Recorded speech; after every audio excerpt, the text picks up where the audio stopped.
Hello everyone, welcome back to my channel. Today I wanted to talk about some of the tricks and advice that I have gained through my first year of teaching and what advice I have for newcomers coming into the education field. I just recently finished my first year of teaching at an elementary school in Georgia, and I'm a music teacher, so I taught pre-K through 5th grade, and it was a lot of fun, but it was also a learning experience. That is for sure certain.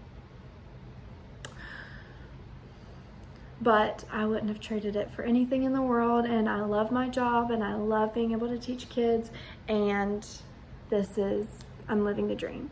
So I wanted to start out with some advice that I was given by my professors in college that we're all gonna roll our eyes at. It is to try to stay in your contract hours as much as possible. I know as an elementary teacher and a secondary and high school teacher, it's really easy to stay past your contract hours and work on lesson plans, document paperwork, and talk with your teacher friends and just get things ready for the next day. Your mental health and your well-being is just as important as the lesson, or more important than the lesson you're planning, than the things you are staying after school to do. Teachers are experiencing burnout within their first 5 years of their career, and that's because they don't have a work-life balance. And it's so easy to get engulfed and not be able to set those boundaries of going home at, say you're done at 3:45, at going home at 3:45 or 4 p.m. when your contract hours end, because you are passionate, you love your job, you want to do the best for your students, and you're learning how to do all of those things. This is your first year. It's not gonna be perfect. There's gonna be things that you're not gonna finish in time. That's okay. At the end of the day, if you are not the best version of yourself, you're not going to be able to create the environment you want for your students. It's okay to pack it up and go home when it's time to go home. You have a planning. Yes, I know we have PLCs and conferences and emails and all these things to write. Go home. Go home. How can you be able to do this? In my experience, lean on your team members. You're going to be given a mentor. Lean on that mentor. And if that mentor is not serving you, find a new mentor. It's nothing personal. Just be respectful about it. Say, I appreciate everything you've done. I feel like I am needing more than what you're able to provide, so I'm going to ask so-and-so to be my mentor. But of course, I look up to you and I thank you for everything you've done. Find a mentor that you can lean on and you can trust, and branch out. Ask them for help, ask them for manipulatives, ask them for activities, ask them for things that they've done. Your more veteran teachers, your tenured teachers are going to have so many resources for you to use. They're going to want to share those because they want you to be the best teacher you can be too. And your team members, you're all working together as a collaborative team. It's not you by yourself. You're with your team. And so I would branch out and ask them for help. Do not be afraid to ask for help. Do not. We're all there to help each other.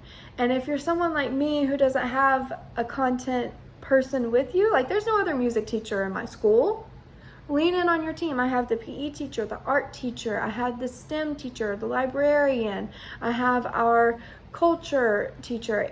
There's so many different people that you can lean into. I do cross teaching with the gym teacher. We teach 2 weeks of dance classes. We teach bucket drumming. We teach music games that help the kids move and collaborate with your teachers. Don't be afraid to ask for that help. I would also suggest utilizing your planning time. It's so easy to get caught up in one thing or to like go talk with your team and socialize and be friendly during your planning time. Carve out time in that planning time for you to work on next week's lesson or tomorrow's lesson. Even if it's like 10 to 15 minutes, carve out that time. Usually you have about an hour-ish, 45 minutes to an hour worth of time of planning.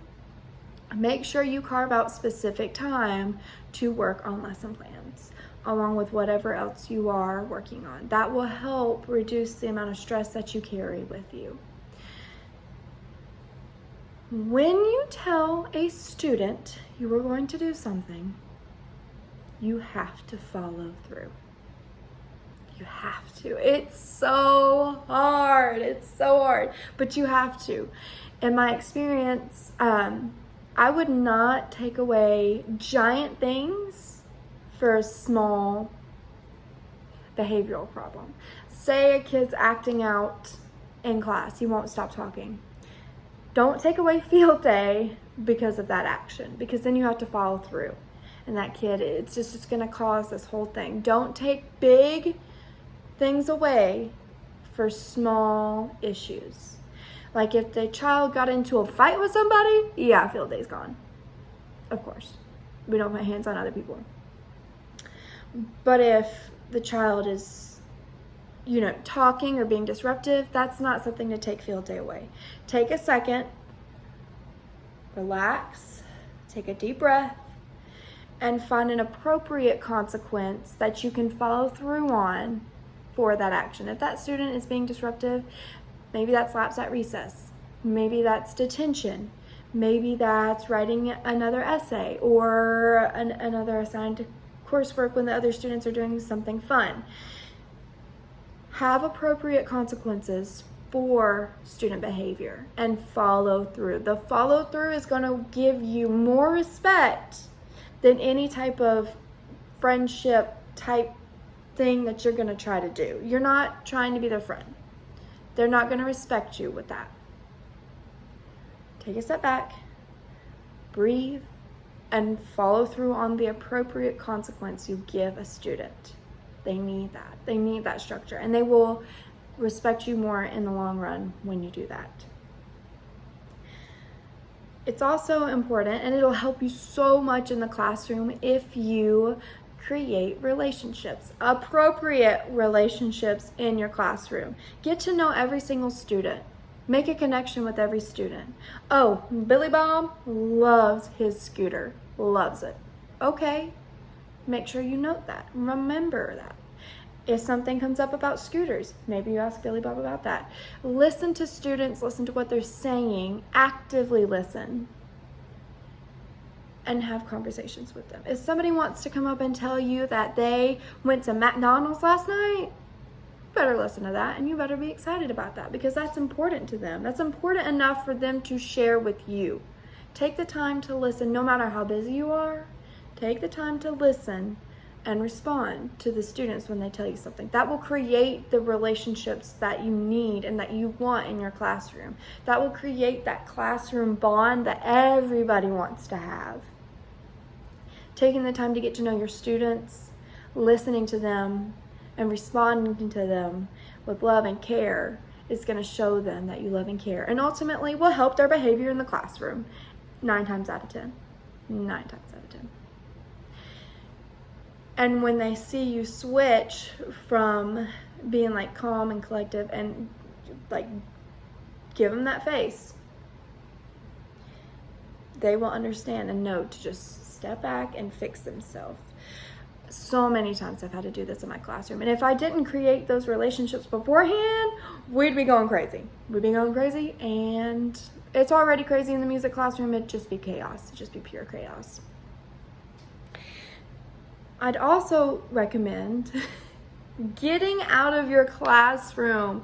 Find friends. Do not stay in your little hole all day, every day. On your lunch break, go eat lunch in the lounge. Go eat lunch with your team. Get introduced to new people. Make new friends. Some of my best teacher friends are not in my content area. Not in my team.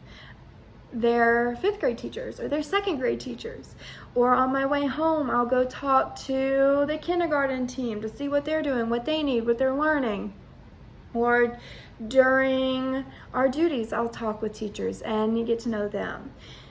Those things make a difference, and they create a culture that you want to stay a part of. And with that, I would say get involved in something. Get involved with some sort of club or activity. Help the music teacher with chorus, or the PE teacher with track, or the gardening club coordinator, or stay after school and help with ASP. Get involved in something outside of the classroom to get to know the kids in your school, because they're your kids too. Going along with that, when you're at your duty, like say you have lunchroom duty, or you have front car, back car, morning, afternoon, bus, get to know the parents and the students that you're with. I absolutely loved, I was with older kids in the afternoon, going home, like back car duty in the afternoon, and I loved putting kids in the car and saying goodbye to them and waving goodbye and making sure I said goodbye to every single student that passed by me and every single parent that passed by me. That's going to create great relationships with students. That's going to create great relationships with parents, and that's going to boost the culture in your school.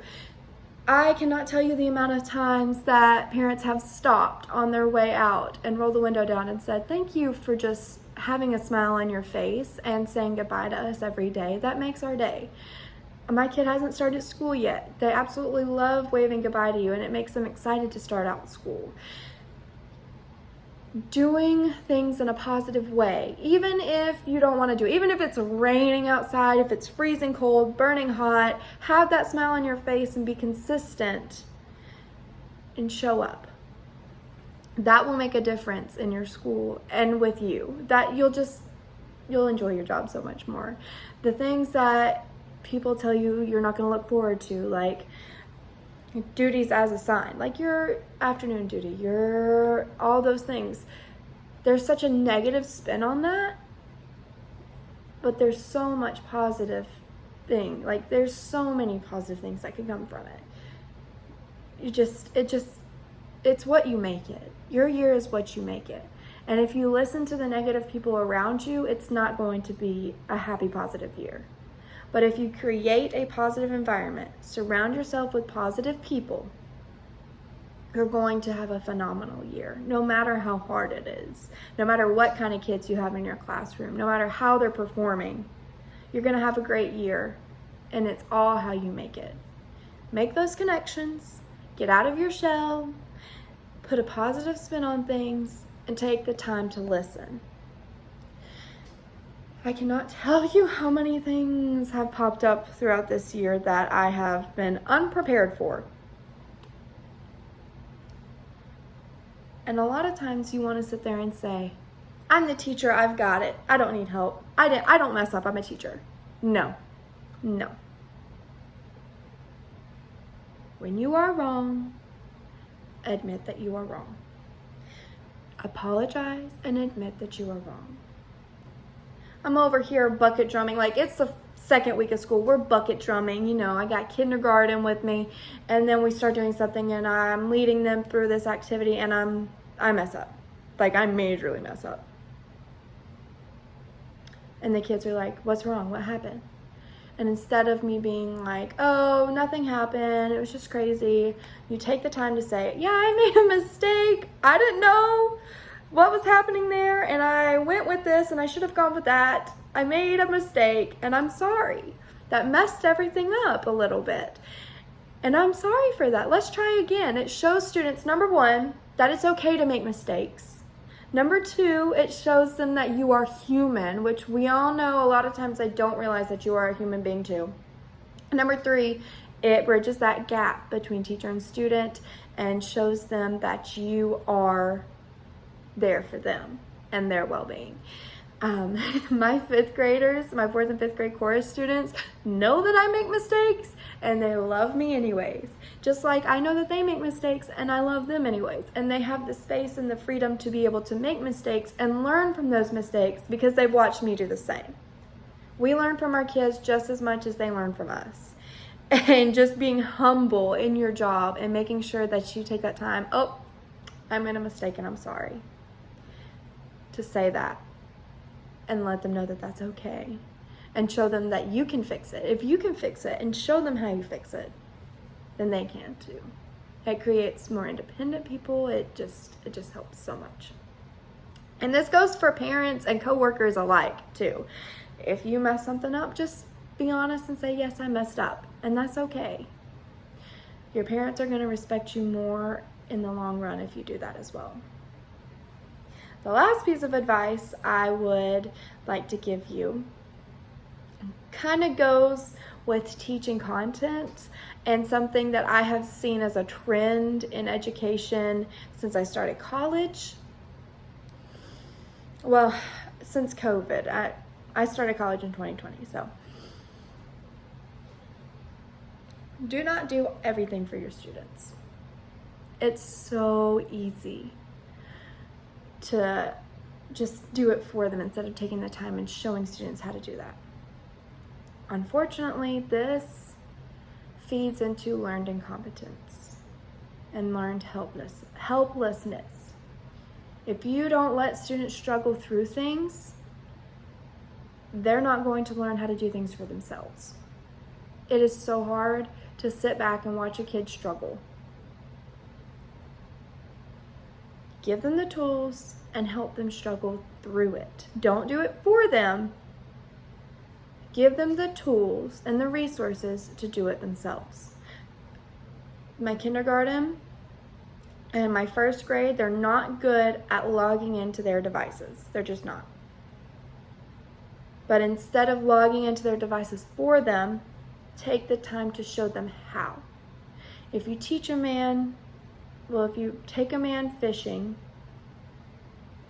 and you catch him a fish, he has food for one day. If you teach a man to fish, he's fed for life. And that is so true when it comes to education. Just take the time.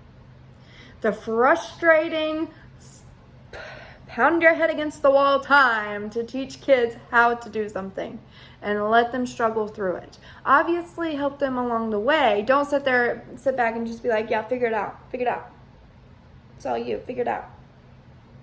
No, don't do that. Give them the resources and the tools. Remind them of their resources and tools to be able to do those things. We can't read and write for our kids. We can't add and subtract. We can't play instruments. We can't run for them. We can't go to the next grade for them or help them on milestones or whatever state testing you use. Teach them how to do these things. Teach them to be independent. And the more you do that and the more often you do that, the stronger your students become, the more they learn, the more they're able to apply to their life, the more that they're able to remember because they did it, they worked through it, and it gives them a sense of pride, it gives them more understanding, and it gives you more freedom to be able to create lessons. Like if they're doing a math worksheet and you need to create a lesson real quick, gives you more time to be able to do those things, and it gives you and students freedom in your classroom. So overall, with all of that being said, my advice is to listen to your mentors, go home after contract hours, take the time to find a mentor and use your mentor and team, get involved outside of your classroom, get involved in something to branch you out. Make every situation a positive situation, whether it's your duty, a parent email, helping out with teams or clubs or after school. Make it positive. Surround yourself with those positive people. Listen to your kids. Follow through. And always, always, always teach them how to do things, not to do it for them. All of these things will help you be the best teacher you can be for your students and make your first year teaching amazing. And a side note, don't spend thousands of dollars on your classroom. Number 10, don't spend thousands of dollars on your classroom. Facebook Marketplace, ask your team for resources, and many schools have like a yard sale type thing to where you can get resources from there too. Reach out, branch out, and make it positive. Reach out, branch out, make it positive, and listen. All right? If you have any questions, feel free to reach out in the comments below, and I hope you'll have a great day. Thanks for listening. Bye. Happy teaching.